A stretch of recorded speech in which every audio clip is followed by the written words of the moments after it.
Hey everyone, this is Dr. Fields, the weight loss psychologist, and today I'm talking about doing the more important type of math. So, yes, calories count.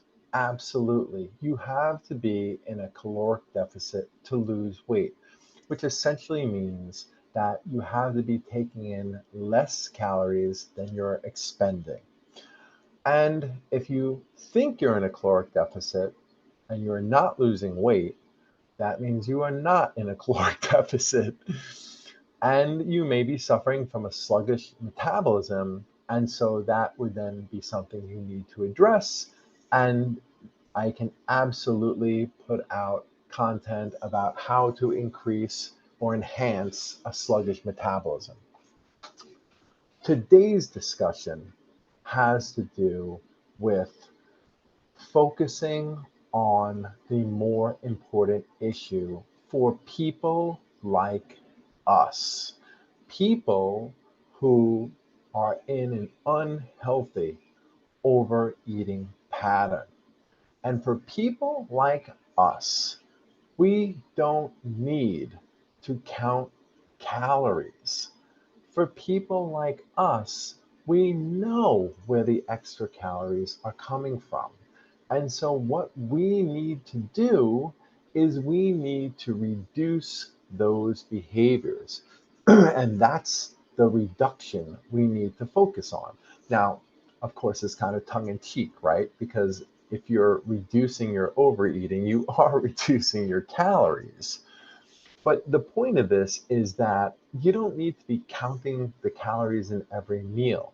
That can be helpful because research does show when we engage in self monitoring, when we actually start recording our behavior, we tend to naturally make progress. So, certainly, if you want to count calories, because that will make you much more aware of the amount of calories you're consuming and give you some information of maybe where you can cut back, that's great.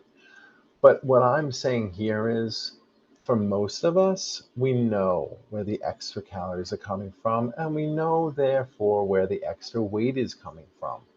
So, what you want to do is you want to set up a plan, a very basic plan, whereby each week or each month you start reducing the problem.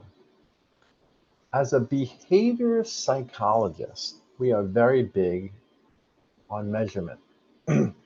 And measurement is important because it helps us know whether or not we're progressing. It's not an all or nothing thing. And I think a lot of times when we have issues like we do, we engage in this unhealthy all or nothing thinking. It's either I'm on the plan or I'm not on the plan. I'm doing a weight loss eating plan or I'm not. The bottom line is progress is progress.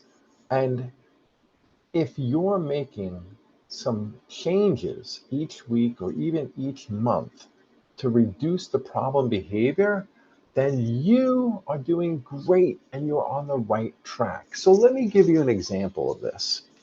Let's say you're the type of person who has an overeating pattern whereby you always have a fourth meal, which is after dinner and usually late at night. Now, this is a double whammy because our metabolism starts really slowing down after 7 o'clock p.m. That's substantiated by research. So, not only is the extra big meal, which is usually not a healthy meal, not only is that a lot of extra calories, but you're consuming them at a period of the day where your metabolism is really slowing down, and thus those calories have a higher likelihood of being stored as body fat. So let's say you have been in a pattern where you've been doing this every single night. for years and years and years. If you can eliminate just one night of those extra calories for 1 week, you have made progress. And I would argue significant progress because you went from doing it every single night to now not doing it every single night. And so then maybe the next week's goal is to get rid of another night and another night. And what you're also doing at the same time is you're basically challenging any assumptions that you might have. So, what kind of assumption might you have about late night eating? Your assumption might be, I'm very used to this and I'll be very uncomfortable if I skip a night. It will be too difficult. It's my comfort food. It's my time where I relieve myself and reduce stress. If you go one night without having this extra meal and you don't implode, right? Or, have this catastrophic emotional meltdown because of it, you then have challenged that assumption, which is this is going to be too hard. And what you've proven is it's not too hard. And listen, folks, of course it will be a little uncomfortable the first time you do it, but I am willing to bet you it won't be nearly as uncomfortable as you think. And the next morning, I am also willing to bet you will feel so much better. So, this is a math you need to be focusing on. Developing a plan where you gradually decrease your late night eating.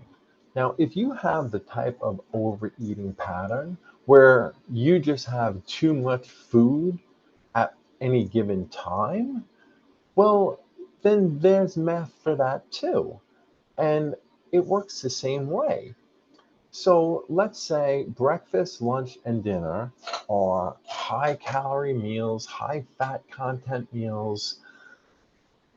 What you want to do is you simply want to start reducing the portions or and reducing the amount of unhealthy food that you're eating. So if you're having this big greasy egg sandwich and a bagel with cream cheese and an orange juice, all you really want to do is try to get rid of that bagel and trade it in for an apple and still have the greasy egg sandwich and still have the orange juice. And by the way, there's nothing wrong with orange juice, but orange juice does have a lot of sugar and it could add up to a lot of extra calories. So that's why I throw that in there. If you could be essentially drinking a grape punch, anything, right? You just want to start looking at making these quantitative changes, really looking at gradually reducing the amount of unhealthy food that you're eating, the amount of food that you're eating, or the number of meals that you're eating. And on that note, for the late night eaters, you could even do that. If you're typically having cookies and candy and donuts late night, or potato chips or those kinds of snacks, you simply could change those meals into healthier versions. Any progress is progress. While we're talking about math, the other obvious change you can make is just reducing the overall meal. So by now, since you've been in a pattern for a long time, and I know very well what that's like because I did the same thing, by now, there are norms for your eating. In other words, you have a good idea about the amount of food just from a visual perspective that you eat. You know the amount of food that it takes to fill you, not necessarily physically fill you, right? But make you feel satisfied. And so all you simply want to do is whatever that visual looks like, the big heaping plate of meat, potatoes, vegetables, rice, pasta, whatever the typical portions are for you, you're simply going to reduce it by eye. If it typically fills up a big dinner plate, or even easier, if you have two big dinner plates full of that kind of food, you'll reduce it to maybe one and a half. The point here, folks, is this is not an all or nothing endeavor. It certainly shouldn't be. We are talking about gradual reduction here so that you get comfortable over time with these changes, and the whole time you're challenging that assumption that you need this much, that you will feel uncomfortable if you don't eat this much. You don't have to go to extremes. You don't have to go from overeating day in and day out to all of a sudden a super restrictive diet where you're doing intermittent fasting 3 or 4 days a week and you're eating like, you know, a pauper on the other days. Gradual reduction. And the gradual reductions that you make should be planned. Don't leave it up to making these decisions in the moment. That rarely ever works for us. Make sure you write out your plan. I am going to cut out one late night meal this week, and it's going to be on Wednesday night. Specificity is the best way to approach this. Or I'm going to start working on portion control for my dinner and reducing the amount of food I eat. Or I'm going to start switching out the number of unhealthy food items that I have for breakfast for healthier food items. Now, certainly, this also brings into play, this qualitative approach, right? Quality versus quantity, right? Obviously, healthy food is better than unhealthy food, even if the calories are the same. Unhealthy food will tend to get stored more as body fat. But let's keep this simple.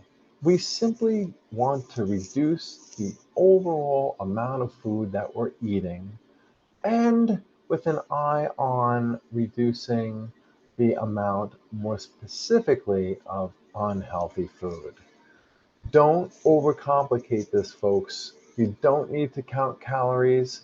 You will be in a caloric deficit if you keep on track with this plan. You might not lose weight next week. You might not lose weight in 2 weeks, in 3 weeks.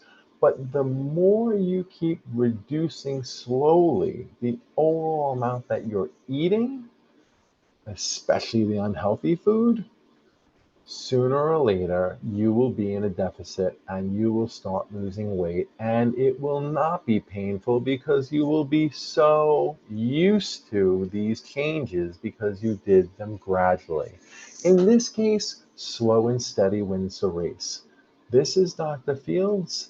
I wish all of you the best success, and I'll have more to say about this at another time.